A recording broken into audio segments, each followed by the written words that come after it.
So game key cards are something that was announced by Nintendo about a half a year ago now at this point for the Switch 2. It has caused a bit of controversy, a bit of unrest, because people feel that Nintendo might be trying to replace physical media. Obviously, people are going to take issue with that when it comes to, issues with game preservation, that sort of thing. But an ex-developer has actually just made a post where they kind of talked about this in length, and they actually feel that these game key cards are kind of the opposite of greed. They feel that Nintendo is not being greedy here, but rather they are actually trying to help the industry survive with these game key cards. It's kind of an interesting take. So first off, in case you're still kind of rusty on the game key card thing, this is the post from Nintendo basically explaining what this is. It says some games will use game key cards while others will continue using regular game cards. That's kind of where people take issue. They want every game to have the physical media option, but it just doesn't sound like that's the case. It says that game key cards are different from regular game cards because they do not contain the full game data. Instead, the game key card is your key, quote unquote, to downloading the full game to your system via the internet. After it's downloaded, you can play the game by inserting the game key card into your system and starting it up like a standard physical game card. And yeah, that's basically the best way to describe it. It doesn't have the full game on it like an actual disc would or an actual game card would. It just kind of has your password, your key to access the game over the internet, and then you can download it and then you're good to go. People don't like this because unlike physical media,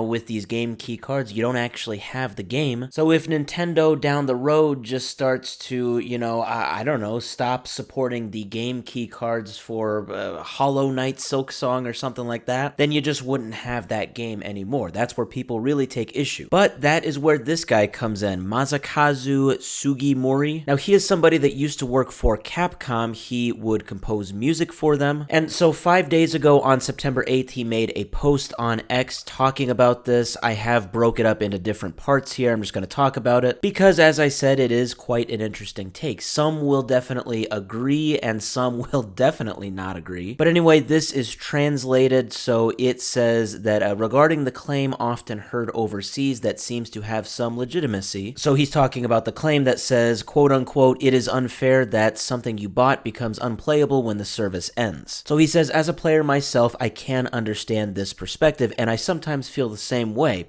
But do physical items outside of digital products last forever? Most of the time they do not. Physical things always have a lifespan and will eventually break, whereas digital products, they generally do not have a lifespan. This is an interesting take. I've not actually heard it put this way, but it is true. I mean, for example, that's one of the reasons why people love emulators, especially in the game preservation community. These days, it's kind of rare to find a working SNES, let's say, or an NES, especially one that's not, I don't know, like $800, $900. But yeah, I mean, a console or a game that's decades old, it's definitely going to have wear and tear. I've had my fair share of games that have just broken over the years that were physical media, physical discs, physical cartridges, but I cannot say the same about digital games. None of my digital games have ever broken, so that's definitely a good point. Now, expanding on this, he actually says that with Nintendo having these game key cards, it's more than just greed, it's more than just trying to get away from this physical media, it's kind of about keeping this industry alive, according to him. So he says, personally, I think Nintendo's moves have the following significance. Again, he's talking about game key cards. So these cards, he says, measures against illegal copying, reducing the risk of holding inventory. So he's talking about piracy here. It's going to combat that, which in theory is going to help the developer and the publisher. He also talks about raising game prices. This is another thing that people have said with these key cards that kind of makes no sense if they cost more. And like it or not, he is saying that this is also helping the gaming industry by combating inflation. And then he also talks about the concept of the lifespan of these consoles. I believe he's talking about the consoles, not really the game key cards, because then this creates a job for porters and remaster, developers. And this is something that people will definitely not like. And, me personally, I also think that the world of gaming today is definitely really crowded with ports and remasters. But he is right, having different hardware,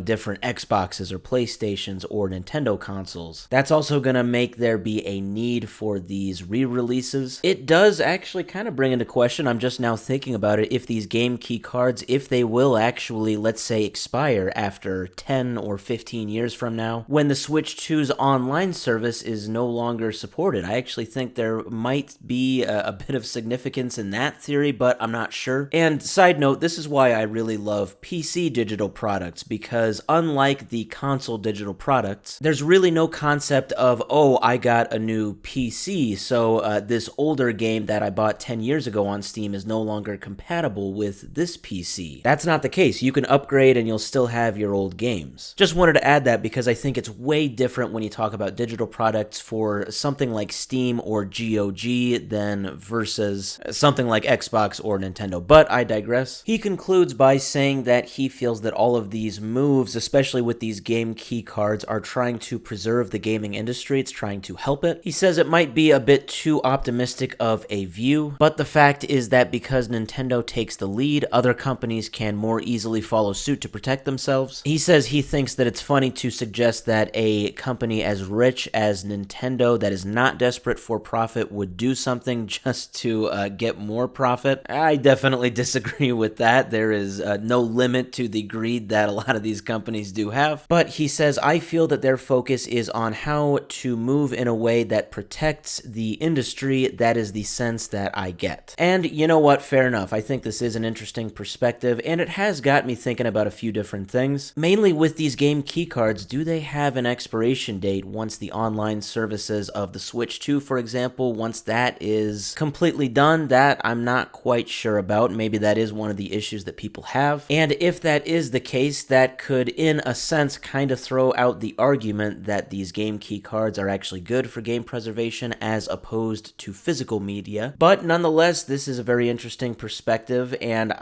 he does feel that Nintendo, they could actually be leading a sort of movement that others may actually follow with these game key cards, like it or not.